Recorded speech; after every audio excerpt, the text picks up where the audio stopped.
Bahrain সহ মধ্যপ্রাচ্যের 6টি দেশে জিসিসিভুক্ত দেশ ভ্রমণের জন্য একটি অভিন্ন বা একক পর্যটন ভিসা চালু হতে যাচ্ছে। ইউরোপের শেনজেন ভিসার আদলে তৈরি এই প্রকল্পটির নাম দেওয়া হয়েছে জিসিসি গ্র্যান্ড ট্যুরস ভিসা। 2026 সালের মধ্যে এটি পূর্ণাঙ্গভাবে চালু হওয়ার কথা রয়েছে। এই উদ্যোগের ফলে পর্যটকরা একটি মাত্র ভিসা দিয়ে 6টি দেশ ভ্রমণ করতে পারবেন। দেশগুলো হল বাহরাইন, সংযুক্ত আরব আমিরাত, ইউএই, সৌদি আরব, কাতার, কুয়েত, ওমান। ভিসার মূল বৈশিষ্ট্য ও সুবিধাসমূহ: একক আবেদন, 6টি দেশের জন্য আলাদাভাবে আবেদন করার প্রয়োজন হবে না। একটি অনলাইনে আবেদনের মাধ্যমেই সব দেশে প্রবেশের অনুমতি মিলবে।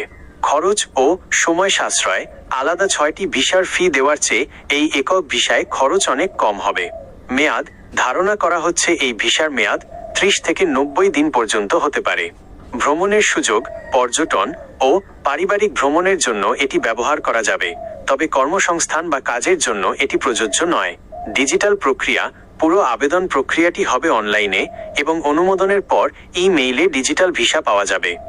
বর্তমান অবস্থা: 2025 সালের শেষ নাগাদ একটি পরীক্ষামূলক পাইলট প্রজেক্ট ধাপ শুরু হওয়ার কথা ছিল, তবে কারিগরি নিরাপত্তা ব্যবস্থা এবং দেশগুলোর মধ্যে তথ্য আদান প্রদানের সমন্বয় নিশ্চিত করতে এর পূর্ণাঙ্গ কার্যক্রম 2026 সালে শুরু হবে বলে সম্প্রতি সৌদি আরবের পর্যটন মন্ত্রী এবং জিসিসি কর্মকর্তারা নিশ্চিত করেছেন। আপনি কি এই ভিসার জন্য প্রয়োজনীয় কাগজপত্র বা আবেদন প্রক্রিয়া সম্পর্কে আরও বিস্তারিত জানতে চান?